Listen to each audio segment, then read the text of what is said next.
আমরা এখন সকলে উপস্থিত বগুড়া প্রাচীন নিদর্শনের একটি মহাস্থানগড় এর স্থানে। এখানে প্রতিনিয়ত দর্শকবৃন্দগুলো এসে থাকে। সারা বাংলাদেশ জুড়ে এর ইতিহাস ঘটনা বিরল। আমরা সকলেই এই ঘটনা থেকে অবগত। আমরা সকলেই জানি বগুড়া মহাস্থানগড়ের তার বিগত ঘটনাগুলো। আপনাদেরকে এই ভিডিওর মাধ্যমে তার স্থানগুলো, দর্শনীয় স্থানগুলো দেখানো হচ্ছে। সম্পূর্ণ স্থানটি ঘাস দিয়ে মোড়ানো রয়েছে। তার উঁচু একটি স্থান রয়েছে, তার সিঁড়ির মতো পাট রয়েছে অনেকগুলো, অনেক ইতিহাসের পর্যায়ে রয়েছে ইতিহাসের পাতায়। উপরের সর্বোচ্চ স্থানটি রয়েছে বেগুলা লক্ষিন্দরের বাসরঘরের স্থান বলে বিবেচিত রয়েছে।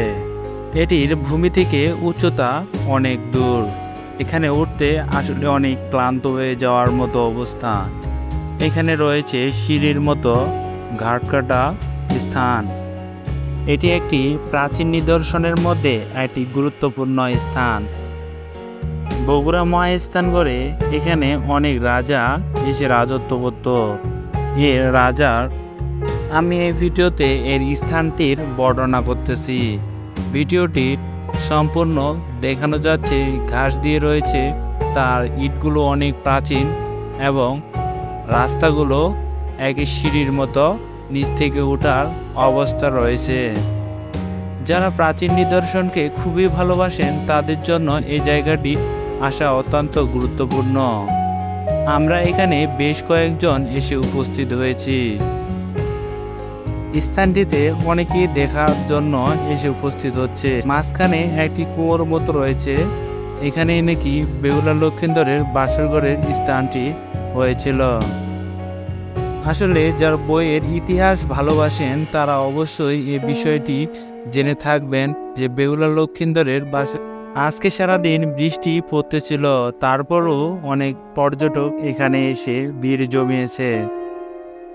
আমরা এখানে এসেছি 5 জন, কিন্তু আমাদেরও এসে অনেকই ভালো লাগতেছে এই জায়গাগুলো দেখে। এই জায়গাটি বর্তমানে সরকারের আওতাধীন রয়েছে। এটি সম্পূর্ণ দেখাশোনার ভার সরকার পরিচালনা করে থাকে। লক্ষিন্দরের বাসরঘর এখানে আসলে আমরা পড়াশোনা করে বা বই দেখে বই ঘাটে অনেক কিছু জানতে পারছি। এটা বগুড়া জেলায় অবস্থিত। এটা একটা বিশাল বড় এরিয়া, যেখানে এখন অনেক বসতি হয়েছে এবং এবং এই যে স্থাপনাগুলো খণ্ডিত আকারে আছে। আর এটা হয়তো আরও অনেক কারিকুলাম ছিল, এটা এখন মাটিতে ভরাট হয়ে গেছে। এখানে বেহুলা লক্ষিন্দর বাসরাত হয়েছে। হ্যাঁ, যদিও এটা বেহুলা লক্ষিন্দরের বাসর ঘর, এখানে বেহুলার লক্ষিন্দরের বাসর হওয়ার কথা ছিল। আর এখানে একটা